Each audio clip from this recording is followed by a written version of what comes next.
are values super important? Well, because you don't want to go along to get along because that doesn't work. Yeah, I think values, understanding your values is very underestimated, and the impact that it has on a leader or a person's life by not really being clear on your values is incredible. I mean, Tell and me I think more. that's the interesting part of the value section, because businesses start with values. You know, they start with an idea. A business owner or a business owner to be has an idea because they value something, and Mm. and the business idea needs to be aligned with their values, and they need to be really clear and prioritize what values are can I not negotiate on, and what values can I compromise on. And it is very important as a business leader to understand this, not only as a business leader, also as a person, because it gives you clarity of who you are. And if you have, when you have that clarity, you can be authentic, you can step into your authenticity, and people notice that, and you become more influential because people see the authenticity with, oh, this person is really clear on their values, and this is what they're doing, and they're aligning their business structures with these values. Um, and like, for example, I've met a few CEOs in my life, but one um, where I was about to, do some coaching with the team, and the the CEO was so clear on their values. Their values is customers first, quality on service, and also his team at work. And I could see this throughout the company, that this was adhered to, which means the CEO in my conversation came across as very authentic, because that's what they did. It wasn't just an empty sort of term they used. That everyone in the company knew a lot about it and was aligned with it. So this is a very powerful thing, and that's often underestimated. If you have clarity on your values, the values that you have as a business owner or CEO or team leader, and then trickling it through. That's my 5 cents worth Well, on I think value. you're totally right. And I think one of the things that you touched on there is alignment of values. Yeah. Because, when you have the boss, I going back to my rowing eight analogy, he's the coxswain. All right, or she's the coxswain. They're the one who's setting the pace for the people that are doing the work in that rowing eight. And as long as they're all aligned and in rhythm with one another, which is what agreed values provide, they provide that stroke rate, if you want. And this is the way we do things. This is the way we operate. Team, customer first, team second, quality third or whatever, or all equal. These are the things that we keep repeating to ourselves like clockwork. And magically, it works like clockwork, and everybody gets towards their goals as well. And that's a really interesting phenomenon that can happen there, is that if everybody on the team is agreeing what the values are that they're working to inside the business, and they coincide with the declared values of the company, which ideally the CEO or if it's a private company, the owners are aligned with, then the company will perform better. And if they hire people that again can understand clearly what those values are, get in aligned, very quickly get into the rhythm of the company and become that much more productive, that much quicker. Again, this is good for business. And it also makes clear what's not okay. And And what that's an happens then is that, important point. yeah, because then what happens is that the team tend to self-enforce their rules. Hey guys, none of that slacking around, that's not getting the job done here. We all want to see bonuses at the end of the year. And we're not going to get them if you guys are standing there yakking. Come on, finger out, time to work. And I've seen it work. I've seen it that where the employees self-discipline themselves because they know that this is a good place to work. It's a good place to you get recognition, you get um, acknowledgement for the effort that you put in, and these are all different values, aren't they? And they can use that as a platform for them to fulfill their dreams, whether that be buying a house or buying a boat or having children or whatever. You need that stability of income. And if you can get it from a company where you can trust the leadership to stick to their values and you know what those are, you can feel safe in that situation and you'll thrive. Yeah, and it is important that your personal values are aligned with the company's values. And Hmm. if that is not the case, and these are priority values, then and you have the clarity on this, then it will also make your decision making, is this the right company for me? The decision making will be easier because of the clarity um, Hmm. around this. And it's incredible, when you have the clarity, decision making becomes so much easier. And you don't have to waver, should I, shouldn't I? No, when it's actually really clear that certain values absolutely do not sit with you, then you think, okay, I'm going to plan my exit here.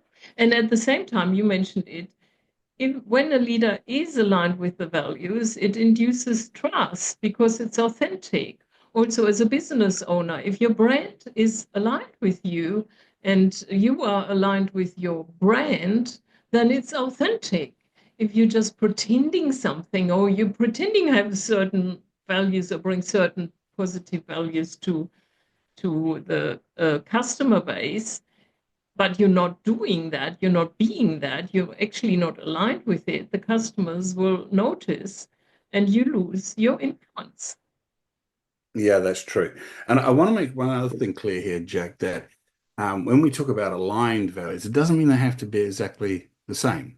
It just means that, you can live with a company whose values you can sign up for, like customer first, quality second, team third type thing. That might be the deal you make with the boss, and you got that consistency there in an environment where you enjoy. But your particular values might be family first, um, then job, etc., etc.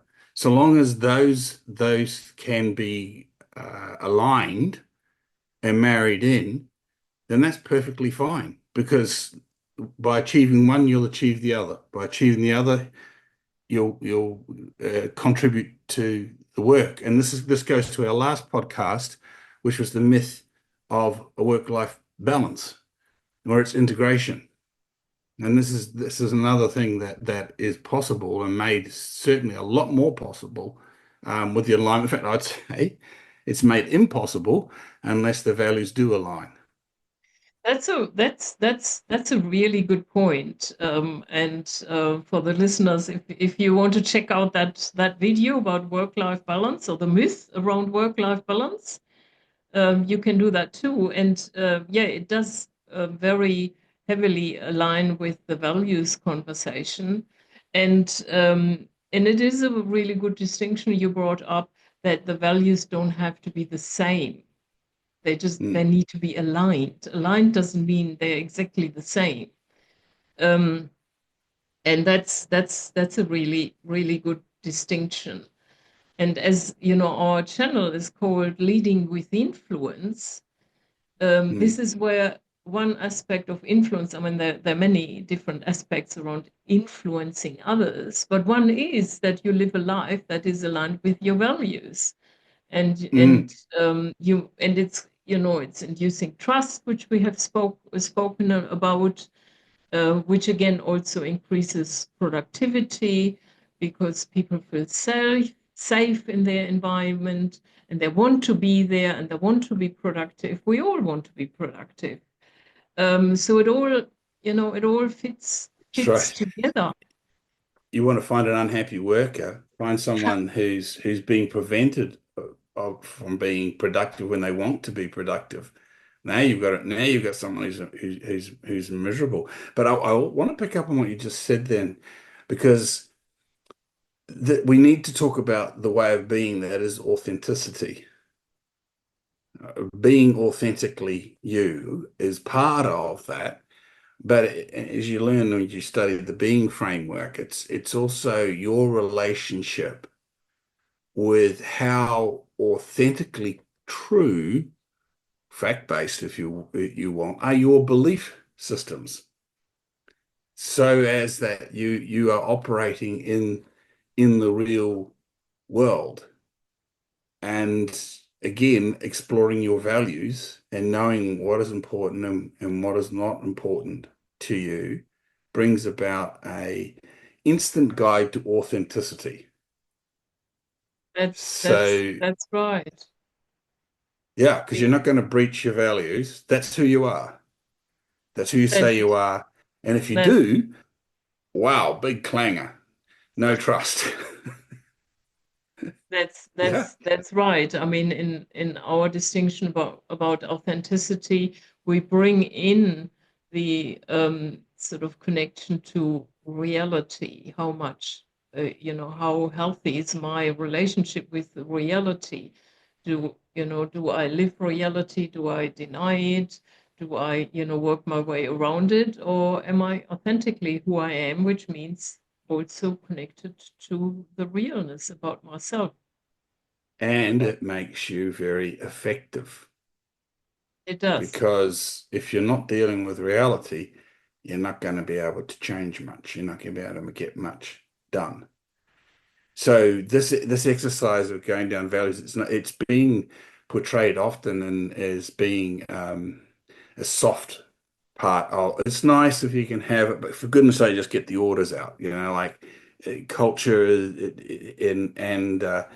and that just ignores the humans, and that many companies talk about their best assets go home every night. I wish more companies actually believed that and acted on it. Because if they did, then they would be getting clear around their value structures. What is it that this company stands for? What is the leaders of this company? Why was the company formed? Besides the point of making money, because every company needs to make money. But I, like you, tend to think that great companies are here to revolutionize or change something and make a contribution that leaves a mark.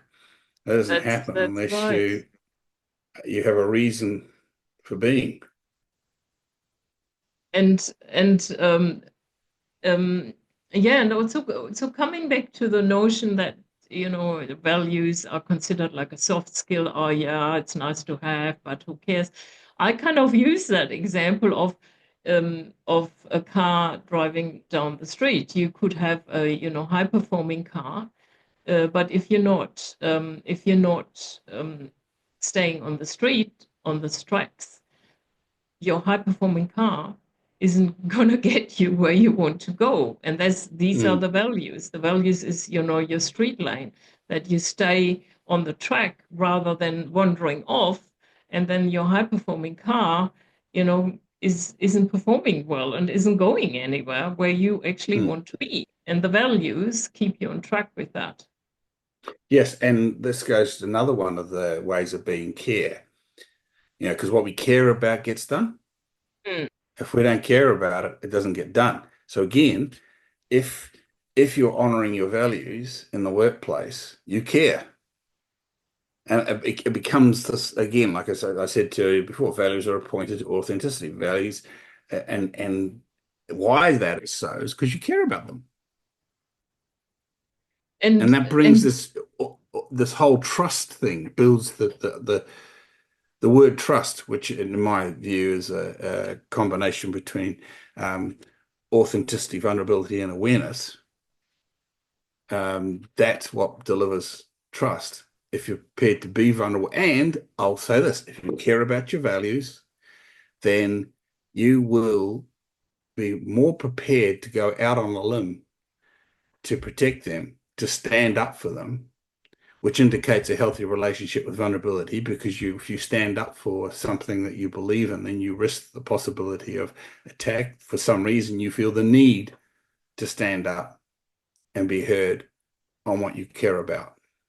Yeah. So again, it feeds into this positivity. And care is also another of these undervalued, underestimated aspects of being or qualities where we think, yeah, of course I care. I care. What do I care about? I care about my children. I care about, being successful at work. But but again, if you have when you have this deep relationship to care, well and truly care about this client. I well and truly care that this client is served very well, that that calls for repeat business, and and and the client will notice that. They will notice, Mm. oh my God, someone really cares about me, which also means they will stay with you, which again means you have more opportunities to be influential, but also find something that works, for the client as well as for the business. And on the downside, if the values in the business you're in do not resonate with you and you do not care, then there's a real problem here, isn't there? Because like the client will recognize it when you do care and put that extra effort, they're sure as heck going to notice it when you don't care. Oh yeah, You know? absolutely. It's such a repellent. It's such Mm. like, this is a client or customer gone, they won't come back. So alignment of values makes it easier to care. It makes it Mm, easier to be yourself. Makes it mm, easier to perform, in short, to get the job done. And yeah, leaders, as a leader or a would-be leader, because I think most of the people that listen to us are would-be leaders, and they're going, hang on, how do I step up? Caring and being aligned through your values with the company that you're working with, and living those values is a way you're sending a message to your organization all day, every day, that you're part and that you are someone who will, if put into a leadership position, reflect those values. So you're halfway there. You've got to have the skills and work on that and build on that. But just alignment of values and living those values, showing those values, being those values for your customers and for your colleagues, for your upline, for those that might answer to you or that you may need to influence without any authority, then that's again so much easier if you're all in agreement with the values. Our values are that the customer comes first and our convenience of production comes somewhere down the line. Guess what, guys? We're doing this. And we all know we're that's doing right. it. That's right. And when you see that in another person, it is very, very inspiring as an observer or as someone who is part of the team. That also means, if I'm part of a team where the manager of the team or the team leader is aligned with their values, then I feel really inspired to work. I feel inspired to be there. I feel inspired to be part of it. And that's, that's a quality of life. Yeah. So that being the case, okay, so what can we offer our listeners there with regard to how can a would-be leader or a leader ensure that their personal values align with the mission and vision of the organization they lead? How can they be sure that that's the case? Well, I think they independently from where the company is at, they need to, brainstorm their own values, and kind of, make a list and then prioritize them. What's also interesting, sometimes people say, let's say, for example, I value my health, and I think I value my health. and then you do a brainstorm, and then you prioritize, and then health is kind of not really on that list. Or you also need to look for evidence. If I say I value my health, that might be a nice thought, but maybe if I'm not living that, if I'm ignoring, whatever I consider to be healthy living, exercise, healthy food, mental stimulation, if I don't do any of that, then you have to question why do I think healthy is one of my being healthy is one of my values? Maybe it's not, but it could Maybe, also be connected with another value. So what I'm saying is you need to first, independently on where the company is, make sure you have your own values, and then you and you're compare aware them of with, them. and you're aware of them. You actually are aware of them, and they don't need to be 100% prioritized. I know some people, go quite into analytics. As long as you have a list of five, and then you see how they compare and relate to the company's values. And Yeah. especially if you are looking for a job, then you can do some legwork beforehand and check, with the company's website, Yeah. is that aligned with your values to some degree? You can couple of little quick check exercises I've been known to do with groups is make a list of your values. Now, when doing this, and in the Andrea method, speak your truth, then we go through one of the exercises, and there's like 100 and something of different values that are known to exist. And it's just a mind prompt thing. This is no guarantee you'll get this all right. As you say, Jack, five are just fine, But if you get 10 or whatever, and then you have the company's value, then list what you believe the company's values are. Then it's a simple Venn diagram. The two circles that cross over, and you put everything that is aligned in the middle. And if the majority is aligned, then you've got a pretty good chance that this is a good match. That if the and they go in there not because they're identical, but because they don't contradict one another. Yeah, yeah, That's the key thing. Is this going to stop me from being who I say I am if I work and align with this company? Or is it going to aid me? Ideally, that's the perfect thing. And there's another really simple exercise if you ever want to do it with staff and you're prepared to risk half them walking out. You, from 10 to -10 down the axis and across the page, one writes the jobs, the last, say, 5, 6 jobs that you've had. And then using one colored pen, you note against each job how busy you were in that job. You put an X and then join the dots. And then you put it how much you were learning in each job. Okay. And then you draw those up. Now, where those two lines coincide on the positive scale, those were the best jobs. Those are the jobs that you were aligned with. Those were very simple because you were busy and you were learning, and you would have been happiest in those jobs.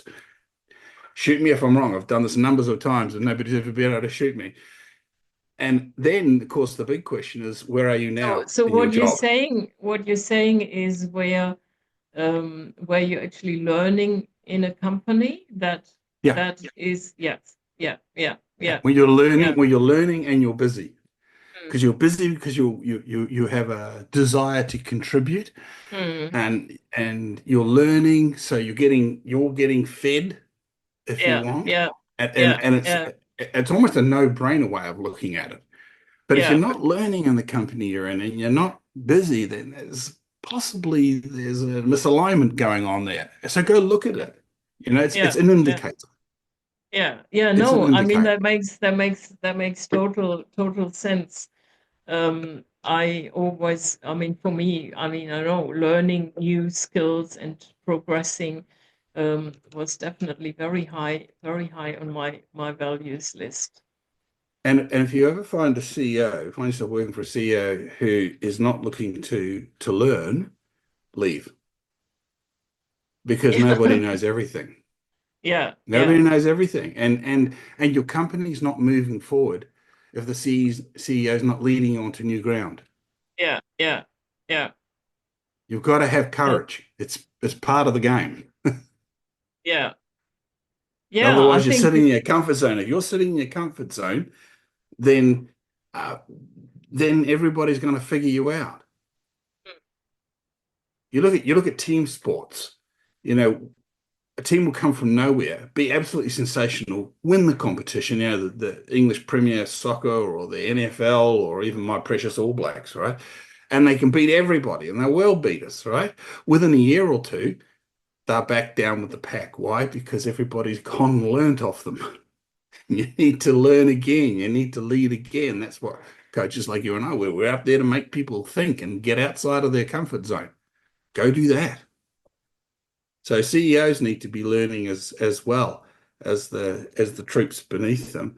And again, that is aided by this alignment of values that's because yeah, what the CEO's learning is useful to the team. yeah, Great, they're going to follow them. yeah. Very good. All pretty important stuff that's there. Um, and the other thing that leaders, when we talk about values, and the mission and the vision, which are built on those values, is that it is this navigation. It's like having a compass in times of trouble where you don't have time to do all the information. You need to make decisions. So the question is this decision aligned with our mission and vision? Does it align with our values? Yes, no. Which one is the closest alignment to what we say we want to do here? Um, let's do let's do that. Yeah, Um, that's a really good comparison, the compass, because that's what it is. That's it's helps you in making decisions. hmm. So all these things, if you're listening to us now, what we're really saying to you is please take the time out to think about what your values are. And if you're not sure, go ask the people close to you. Go and ask your partner, your intimate partner. Go and ask your mother, your father. They've known you probably longer than anybody.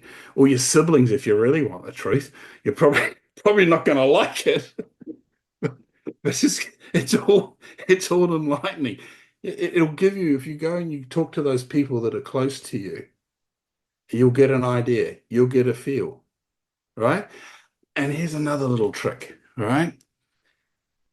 Just sit quietly and see what pops up in your head because you see you're in a constant conversation with yourself too. And most of the And time, it's those two little yeah, and I voices would saying, I "Who do you would think you say are?" and what. I would say that's your go-to place.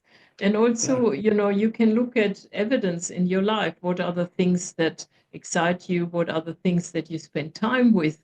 What are your hobbies?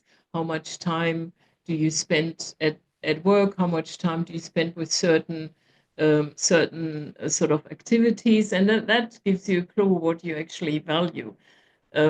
Yeah, so it is a very important step in the journey of becoming an influential leader to Sure. be really, really clear on your values, and they can change. They can change before people have a family and then they start a family. The value system changes a lot. So you need to check in every now and then. Is this still my value? I would say they mutate. I don't think they change. Sorry, I don't want to have a debate, but That's, yeah, yeah, no, that they will change over time, but you're not going to radically move from being this to that. You're not going to turn from a fish into a frog. yeah, it doesn't You, matter. I you'll, think, fish might get bigger. Okay, we understand each other. We're right. yeah, yeah, I'm yeah, just joking yeah, on it. yeah, But yeah. you dug out a list of things that values are the foundation of effective leadership and why they matter. And we've touched on clarity in decision making. Yeah, very We've important. touched on building trust Yeah, and as a group, yeah, inspiring others and teaching others because, if everybody's on the same page as far as values, then that becomes easier. Shaping a culture, of course, that's super important. yeah, yeah, Um, yeah, and I go to this because this is all about the values will definitely create the culture. And resilience and challenge, because it's those times when it's hitting the fan, your values provide you with the guidance to stay on track and maybe even inspire you. Because, like I like going to the big why, why is the leader wanting to be the CEO of a big company? What's that about? Is it their ego, or is it that because they actually want to make a real difference in whatever field they're in? Those are the Mm. people that'll get there and make a big difference. Those are the ones that'll be inspiring and weather the storms of adversity. So yeah, values are uber important. It is. And if you live them, you inspire others to live their Exactly. values.